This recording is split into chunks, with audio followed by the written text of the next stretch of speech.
အားလုံးပဲမင်္ဂလာပါခင်ဗျာမြန်မာ God Story Channel ကနေပြန်လည်ကြိုဆိုလိုက်ပါတယ်ကျွန်တော် channel ကနေအခုတင်ဆက်ပေးခြင်းတဲ့ဇာတ်လမ်းလေးကတော့မုတ်ဆိုးဖို့တင်နှင့်ကျွန်ုပ်နဲ့ဓာဝင့်ကြီးဆိုတဲ့ဇာတ်လမ်းလေးပဲဖြစ်ပါတယ်ခင်ဗျာဒီဇာတ်လမ်းလေးကိုမတင်ဆက်ပေးခင်မှာကျွန်တော်ရဲ့ channel လေးကိုလည်း like and subscribe လုပ်ပေးဖို့အတွက်လည်းအားလုံးကိုတောင်းဆိုလိုက်ပါရစေခင်ဗျာမောင်မြတ်ထွန်းကတော့ညောင်ကိုင်းကြေးရွာသားအသက်က18နှစ်အရွယ်လူပြိုလေးတစ်ယောက်ဖြစ်ပါတယ်သူ့အထက်မှာအမတစ်ယောက်သူ့အောက်မှာညီတစ်ယောက်ရှိတယ်အမဖြစ်သူကလည်းအသက်25အရွယ်ချောမောလှပတဲ့မိန်းကလေးတစ်ယောက်ပေါ့ညီဖြစ်သူကတော့အသက်ကလည်း10နှစ်9နှစ်အရွယ်ခိုင်မြတာရှိသေးတယ်မောင်မြတ်ထွန်းတို့မိသားစုမှာလည်းဖခင်ကြီးရမရှိလွန်ခဲ့တဲ့9နှစ်ကတောတက်ပြီးတော့အပင်ခုတ်လဲရမှာကံအကြောင်းမတိုက်ဆိုင်စွာနဲ့ပဲအပင်ပြီးပြီးတော့ဆုံးပါသွားခြင်းဖြစ်ပါတယ်မိခင်ဖြစ်သူကလည်းညီငယ်ဆုံးကိုလည်းအသက်40ရောက်မှမွေးဖွားခြင်းဖြစ်ပြီးတော့မွေးဖွားပြီးတဲ့ချိန်ကစပြီးတော့ကျမ်းမာရေးချူချပြီးအလုပ်ကောင်းစွာလည်းမလုပ်နိုင်တော့ငကိုလေးကမေတိုင်လုံးမှာဖခင်ဖြစ်သူလှုပ်ဆောင်ကိုမိခိုစားတောက်နေသည်ဖြစ်ရမှာတော့ဖခင်ဖြစ်သူဆုံးမသွားတဲ့အခါမှာအိမ်ရဲ့စားဝင်နေရေးမိခင်ကြီးဆေးဖို့ကလည်းအခက်တွေ့တာပေါ့အဲဒါကြောင့်လည်းအမကြီးအမိယာဆိုသလိုခင်နန်းကလည်းရရလုပ်ကိုလုပ်မိသားစုမငတ်လေအောင်ကြိုးစားရတော့နေဘူးမိုးရမချောင်းလေယာလုပ်ငန်းခွင်နေစားလုပ်သမားအဖြစ်လဲဝင်ရောက်လုပ်ကန်ရတယ်လို့အလုံးမပေါ်တဲ့ချိန်မှာလဲရိုးမတော်တွင်းထဲမှာမောင်ဖြစ်သူမြတ်ထွန်းလေးကိုအဖော်ပြုတ်ပြီးဟင်းဒီဟင်းရဲ့ဝင်ရှာတာပေါ့ဖခင်ဆုံးချိန်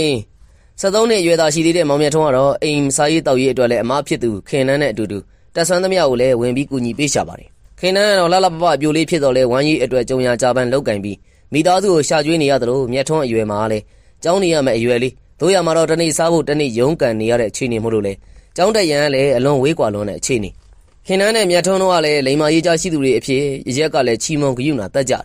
ရိုးမတော်ကြီးကိုမိခုံနေထိုင်သူများဖို့ကလည်းရိုးမတော်ကြီးဟာအဖို့တက်ရတနာတိုက်ကြီးပဲလေ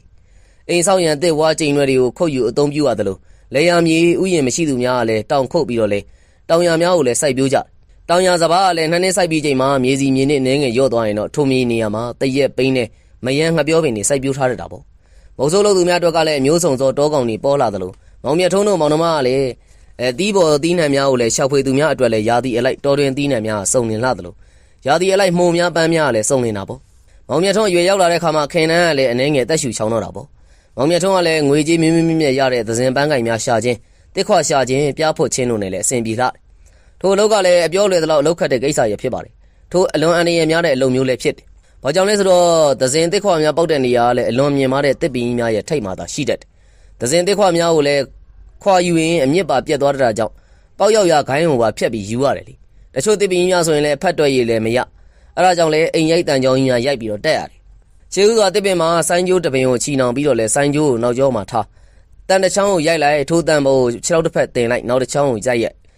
နောက်တစ်စင်းတက်ပြီးတော့လည်းဖြည်းဖြည်းချင်းစိတ်ရှည်လက်ရှိနဲ့နာရီပေါင်းများစွာကြာအောင်တက်သွားရတယ်မတော်တဆပြုတ်ကြပါကလည်းပေးဆက်ရတဲ့တန်ကြီးကလည်းအသက်ပဲလေအပင်ပေါ်ရောက်ရင်လည်းပိုးထိုးထားတဲ့ဂိုင်းတက်များဟုတ်မဟုတ်လဲကြည့်